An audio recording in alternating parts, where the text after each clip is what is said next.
The secret place is a place of God's concealment. Now there are several places in the Bible that refers to secret places.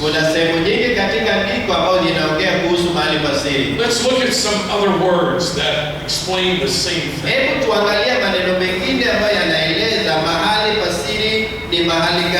The word shelter. Shelter. You find a place of protection. A covering. Or a dwelling place. In the Old Testament, the words secret place comes from a Hebrew word which means to hide, or to be concealed. Now I don't know how this will translate, but let me give you that Hebrew word and the spelling. C-E-T-H-E-R. I don't know how that will translate. Just leave it there.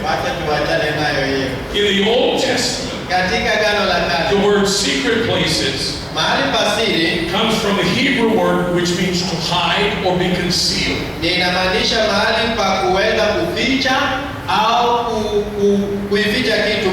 Now it's a very interesting thing to me that this same word is used in Psalm 139 verse 15.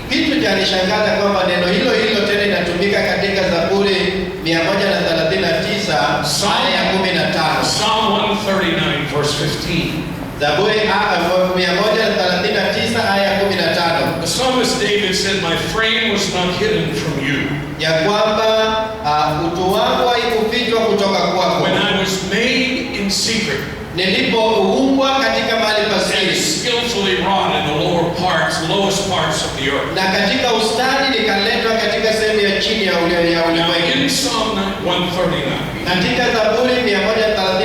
if you look at the context of this verse, you will discover what David was speaking of. David was speaking of the time that he was in his mother's belly. He was speaking of the time he was in his mother's womb. See, from the moment of conception until that human being is developed enough to live outside the mother's womb,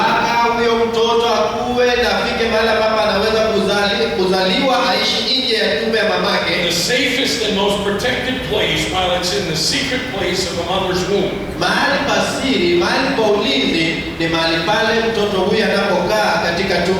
Or as the psalmist said, I was made in secret.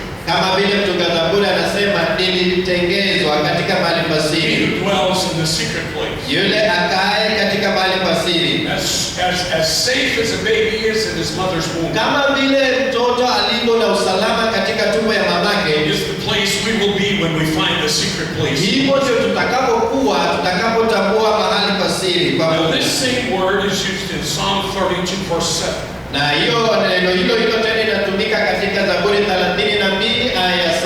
There the psalmist is speaking of God's protection. Psalm 32:7. You are my hiding place. You shall preserve me from trouble. You shall surround me with songs of deliverance. Oh, I want you to hear me. You are my hiding place. You shall preserve me from trouble. You shall surround me with songs of deliverance. Now, I want you to notice something. Being preserved from trouble and being surrounded with songs of deliverance is a natural outgrowth of being found in the hiding place.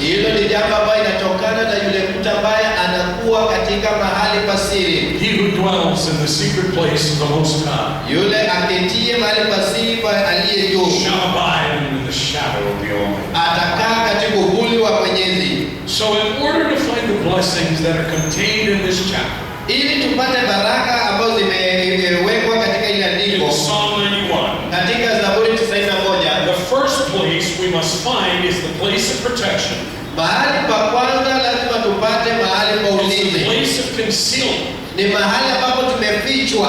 And that is only found in God's secret place. Na hapo hiyo inapatikana tu mahali pa Mungu pasiri. Let me give you another point. Haya, wacha nikupatie point nyingine. The secret place mahali pasiri is the state of a soul in his relationship with God. Ni mahali ambapo nafsi ilivyo na uhusiano na Mungu. Let me give that to you again. Wacha niseme mara ya pili. The secret place mahali pasiri is the state of a soul in his relationship with God. Ni hali ya nafsi ikiwa na uhusiano na Mungu. Psalm chapter 27 verse 5. Yaani Zaburi 27 aya ya 5. The psalmist said, "For in the day of trouble he will hide me in his pavilion." Anasema katika siku ya shida atanificha katika mahali pake pasiri. In the secret place of his tabernacle. Mahali pake pasiri katika hekalu lake. He shall hide me, he shall set me high upon a rock. Atanificha, ataniweka juu katika mwamba.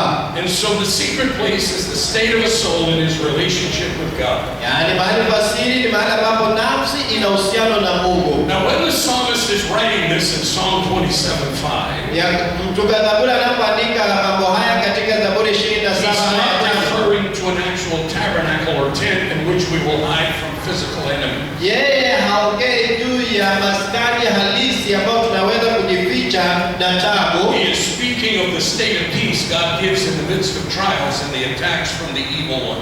Anaongea katika hali ya ulinzi ambao Mungu peana wakati ambapo tunashambuliwa na adui katika kazi zetu. Now the concept of a hiding place, ili neno la mahali pa kujificha, is a very powerful ideology. Ni jambo ambalo lina nguvu sana. And it's very picturesque in its meaning. Na ina picha katika maana yake. When you can paint the picture of a hiding, kama unaweza kuwa na hiyo picha ya mahali pa kujificha katika akili yako, the concept is powerful. Hilo jambo ni la nguvu sana. Now I told you in the beginning of this message, niliwaambia mwanzoni wa ujumbe huu, that I was from a family of 7 children. Mimi nilitoka kwa jamii ya watoto 7. I loved my brothers. Nilipenda ndugu zangu. I loved my sister. Nilipenda dadangu. Most of the time. Mara nyingi. I loved my brothers and sister most of the time. Nilipenda dadangu na ndugu zangu mara nyingi. That meant there were times that I didn't. Hiyo inamaanisha kuna nyakati ambapo sikuwapenda. And there were times that I needed to get away from my family. Na kuna nyakati ambapo ilibidi niende mbali na jamii yangu. Now when you're only 5 years old, wakati ambapo kuna miaka 5 tu, where do you go? Je, waenda wapi? You can't run away from home. Huwezi kutoroka nyumbani. You can't live in the forest. Huwezi kuishi jangwani. I couldn't find another family member that would take me. My uncle didn't want me. Haya, mjomba wake angeweza kumchukua wala jamii yoyote, hakuna mtu alikuwa tayari kumchukua. And so when I was only 5 years old, wakati alikuwa tu na miaka 5, I developed a way to be in a secret place. Yeye aligundua jinsi ya kujificha. I went into my mother's kitchen.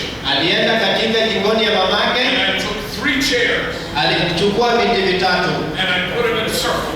Na aliweka katika mviringo. And then I found a blanket. Alafu anajitafuta blanketi. And I put it over those chairs. Anafunika na hizo viti 3.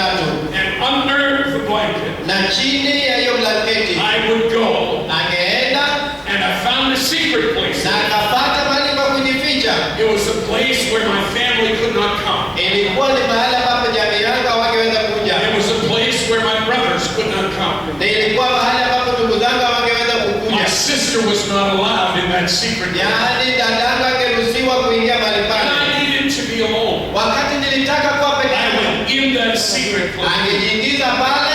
And in that secret place, na katika mahali hapo pasiri, in my 5-year-old mind, katika na miaka zake akiwa na 5, I created my own world. Aliumba ulimwengu wake mwenyewe. It was a place where my family could not come. Ilikuwa ni mahali ambapo jamii yangu hawangeweza kufika. It was a place where no evil could be. Ilikuwa mahali ambapo uovu haingepatikana. It was a place where I was strong over all my enemies. Ilikuwa ni mahali ambapo nilikuwa na nguvu juu ya adui zangu wote. It was a place where I was concealed. Ilikuwa ni mahali ambapo It ningefichwa. was a place where I was protected. Ilikuwa ni mahali ambapo So nililindwa. I created my own world. Niliunda ulimwengu wangu mwenyewe.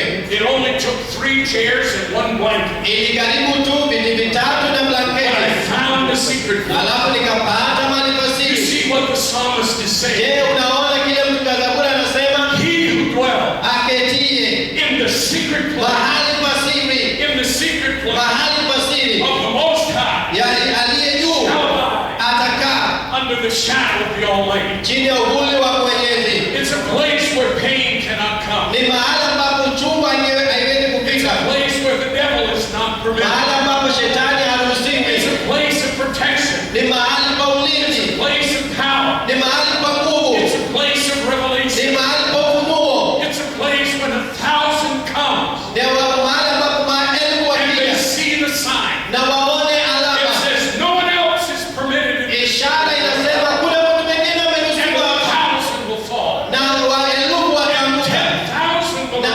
na elfu 10 But watainuka when they see the na sign, waone ishara. it's a secret place. Ni mahali pa siri, 10,000 maelfu shall 10 be destroyed. wataangamizwa. He who dwells Aketie in the secret place mahali pa siri of the Most High na aliye juu shall ataweza shall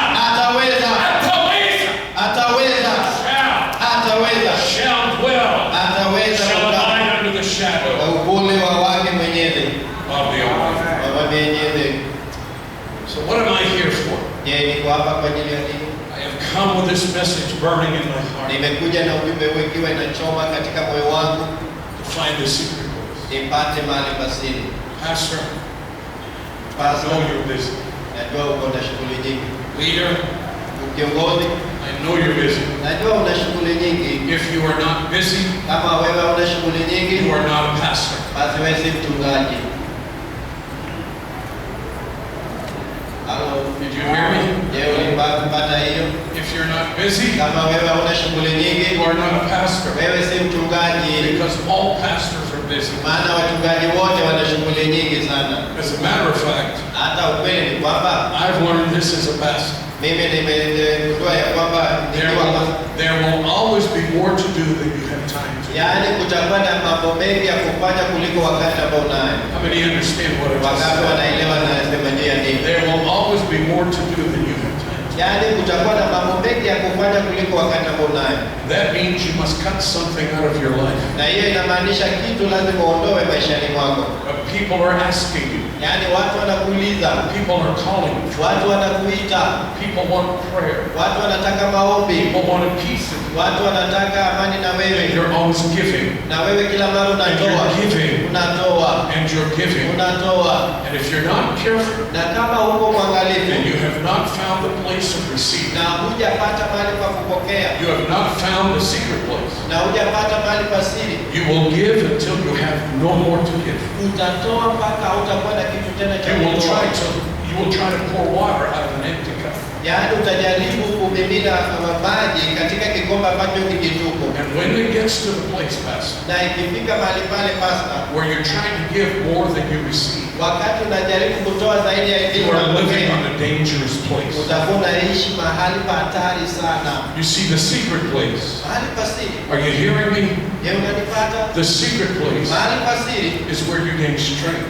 ni mahali unapata It's nguvu, where you hear a voice. mahali unasikia sauti, It's where God says things to ni you. wakati Mungu anatuma vitu kwako, It's the place where He whispers His secrets. ni wakati ambapo anakunong'onezea siri zake.